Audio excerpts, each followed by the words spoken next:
Today we're looking at planetary alignments for 2013. Now I'm using SimSolar, which is the software that the bark roller used to use in his original planetary alignment earthquake watch videos. As I've said in my earlier videos about SimSolar, this program is not very accurate, obviously because to start with it uses circular orbits, and the orbits in reality are elliptical, not circular. Also the fact that if you're trying to draw alignments on a chart that's not to scale, well, they're not going to be accurate anyway, because all the distances between the planets are going to be quite different. Obviously all the orbits are not evenly spaced, as you see here.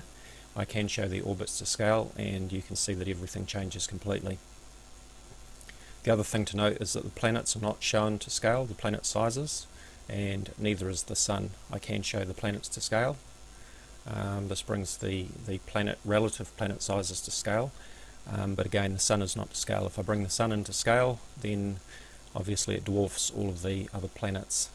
Okay, but for the purposes of this video we're going to look at alignments, approximate alignments for 2013 using the built-in alignment finder in SimSolar. So this is the alignment finder. Okay, I can select various settings. The default value or tolerance is 2 degrees. I've set this to 1 degree because I think if we're looking for true alignments we need to keep that fairly tight. I can select alignments between the Earth and other planets, or I can select for alignments between the Sun and other planets, including the Earth.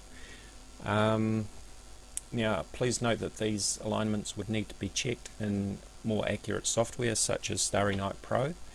But as I say, this will give us a bit of an idea of what's happening in 2013. Okay, I'm going to run the alignment finder. The start date I've set it to is 31st of December 2012, so we're just at the end of last year.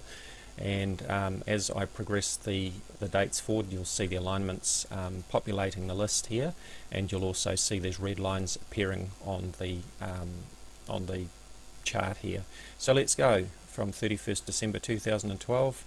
Progressing through January, February, March, April, May, June, July, August, September, October, November, and December. Okay, we'll stop it there. So these are the alignments between the Earth and other planets, not including the Sun. So as you can see, on the 8th of January 2013 it shows an alignment between the Earth, Mercury and Pluto. Please remember that when you're looking at the list here, it will not list the Earth in this part of the list because it's shown up here. Okay, so as you can see we've got a lot of alignments. Now this is at 1 degree. If I set the tolerance to 2 degrees we will have a lot more alignments. Okay, so I'm going to clear the list, and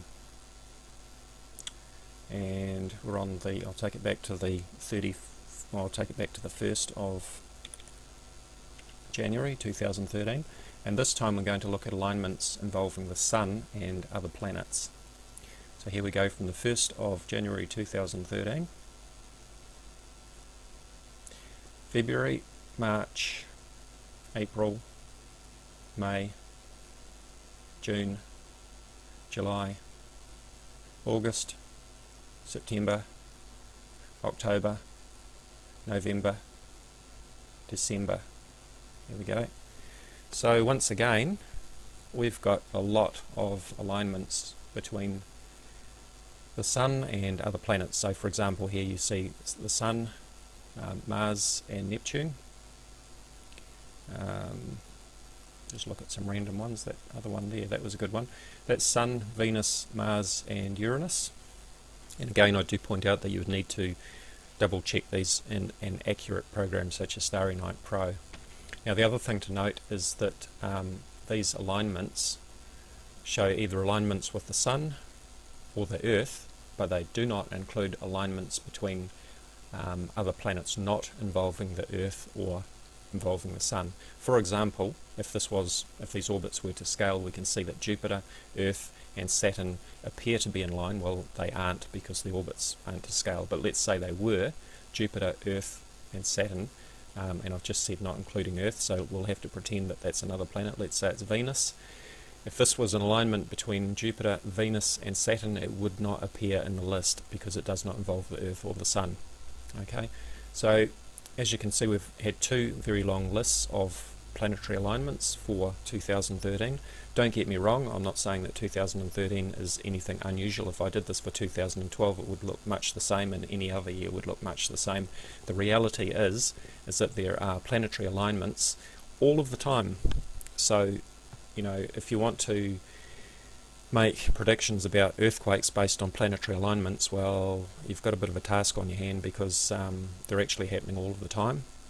Not all of the time, but regularly. Okay.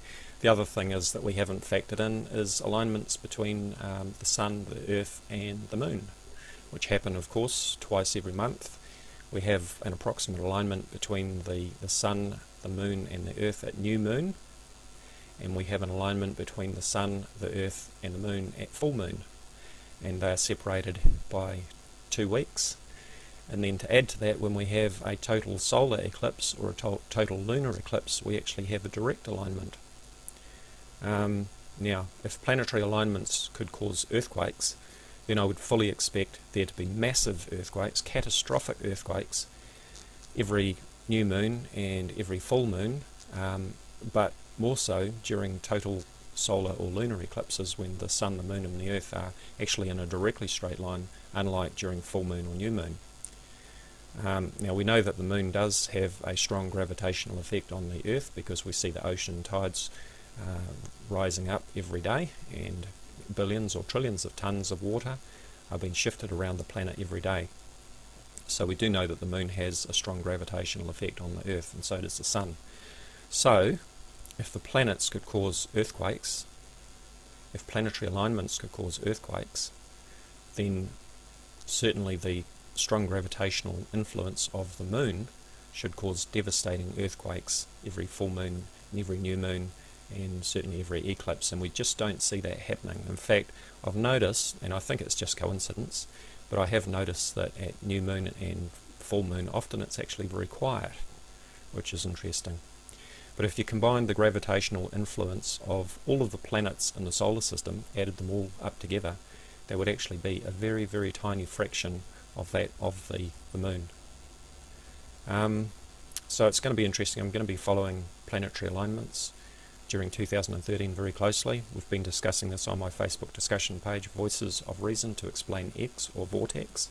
If you're interested in joining us on that discussion, feel free to join VORTEX. I'll put a link in the description area for you. Thank you for watching. Hello YouTube, this is Dazza the cameraman. Today we're looking at planetary alignments for 2013. Now, I'm using SimSolar, which is the software that the Barcarola used to use in his original planetary alignment earthquake watch videos.